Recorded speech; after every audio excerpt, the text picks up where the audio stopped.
25 دسمبر 1991 میں پوری دنیا نے موسٹ پاورفل کمیونسٹ کنٹری کو ٹوٹتے دیکھا۔ دنیا کی تاریخ میں آخری بار سوویت یونین کا جھنڈا کریملن سے اتارا گیا اور اس کی جگہ رشیا کے فلیگ نے لے لی۔ سوویت یونین جو کہ ایک سپر پاور تھا اور ملیٹریلی بہت ہی زیادہ اسٹرانگ، سائنس میں لیڈ کر رہا تھا، آئیڈیالوجیکل انفلوئنس بھی کافی زیادہ تھا۔ سوویت یونین ایک نیوکلیر پاور بھی تھا۔ نیوکلیر ٹیسٹ کے بعد اس نے امریکہ کی منوپلی کو ختم کر دیا تھا۔ سوویت یونین نے سیکنڈ ورلڈ وار میں نازی جرمنی کو بھی ڈیفیٹ کرنے میں ڈیسیسو رول پلے کیا تھا۔ نازی جرمنی کی 80% ملٹری کیجویلٹیز ایسٹرن فرنٹ پہ سوویت یونین کے ساتھ فائٹ کے دوران ہوئیں، لیکن اس دوران سوویت یونین کو ہیوی لاسز کا سامنا کرنا پڑا۔ اس دوران 27 ملین سوویت شہری مارے گئے۔ لیکن ورلڈ وار 2 کے بعد سوویت یونین سپر پاور بن کے ابھرا۔ لیکن اس جنگ کے دوران سوویت یونین کا فیکٹریز، ریلویز، مائنز، سٹیز وغیرہ کا کافی زیادہ پورشن ڈسٹروائے ہو چکا تھا۔ پروڈکشن کو ریسٹور کرنے اور اکنامک سروائیول کے لیے ریپڈ انڈسٹریلائزیشن کو آپٹ کیا گیا۔ یو ایس ایس آر کا میجر آبجیکٹو ویسٹ سے اکنامک انڈیپینڈنس اچیو کرنا تھا۔ سوویت لیڈرشپ کا یہ خیال تھا کہ سوشلزم کی سپیریورٹی کو پروو کرنے کے لیے انڈسٹریل اکانومی کا مضبوط ہونا ضروری ہے۔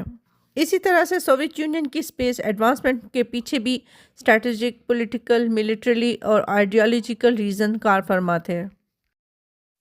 یونائٹڈ اسٹیٹ کے میجر سائنٹیفک انیشیٹیوز کے اناؤنسمنٹس کے بعد یو ایس ایس آر نے بھی سوشلزم کی سپیریورٹی کو پروو کرنے کے لیے کئی انیشیٹیو لیے، جیسے کہ 1957 میں آرٹیفیشل سیٹلائٹ سپوتنک 1 کا بھیجنا، اسپیس میں فرسٹ ہیومن بینگ یوری گاگرین کا جانا، اسپیس میں فرسٹ ویمن ویلنٹینا ٹیرشکووا کا جانا، first animal in orbit, walk on space et cetera شامل ہیں۔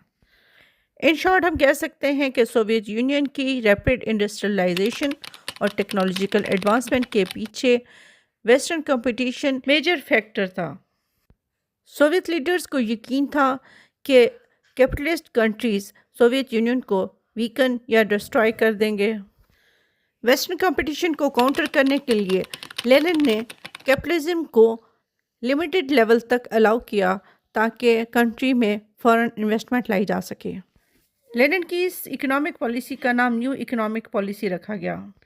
لیکن لینن کے ڈیتھ کے بعد اسٹالن نے لینن کی پالیسی کے کنٹریری ایک نئی پالیسی گریٹ ٹرن اڈاپٹ کی، جو کہ ریڈیکل، کورسیو اور سینٹرلائزڈ اپروچ پہ بیس کرتی تھی۔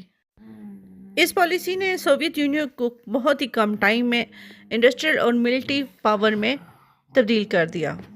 سوویت یونین کا اسٹرانگ بیک گراؤنڈ کے باوجود اچانک فال کافی لوگوں کے لیے شوق کا باعث بنا، لیکن یہ فال اچانک نہیں تھا، اس کی کافی زیادہ فالٹ لائنز پہلے سے موجود تھیں۔ اسٹالن کی پالیسیز نے سوویت یونین میں فنڈامنٹل اکنامک، پولیٹیکل اور سوشل ویکنیسز جیسے کہ political repression, creation of stagnant bureaucracy and national resentment وغیرہ شامل ہیں۔ اسٹالن کے بعد آنے والے لیڈرز بھی ان سسٹمیٹک فلاز کو ایڈریس کرنے میں ناکام رہے۔ میخائل گورباچوف سوویت یونین کا لاسٹ لیڈر تھا۔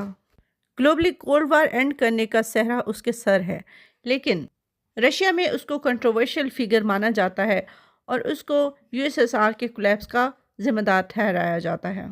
گورباچوف نے جن چیلنجز کو انہیرٹ کیا تھا ان کو ایڈریس کرنے کے لیے میجر ریفارمز انٹروڈیوس کیں۔ پیریسٹروئکا کا میجر آبجیکٹو اکنامک ریسٹرکچرنگ اور گلاسنوسٹ کا آبجیکٹو پولیٹیکل اوپننس تھا۔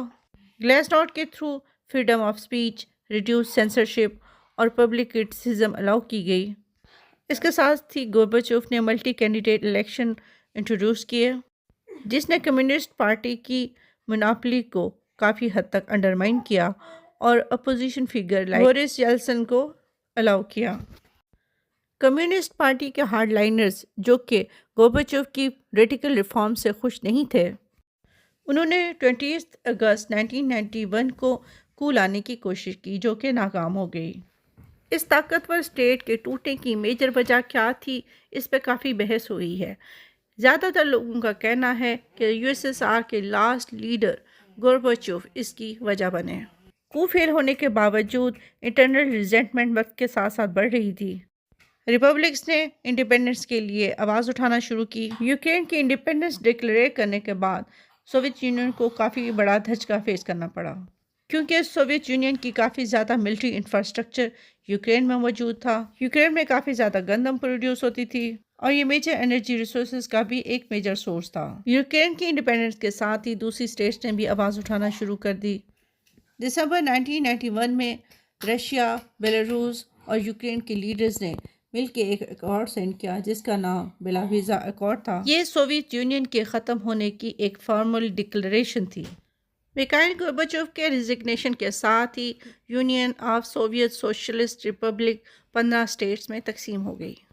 یو ایس ایس آر کا رول تقریباً 69 ایئرز تک قائم رہا۔ اس کنٹیکسٹ میں یہ کہا جا سکتا ہے کہ سوویت یونین کے فال کے major factors stagnant economy, low production, corruption, rising nationalism, burden of Afghanistan war etcetera شامل ہیں۔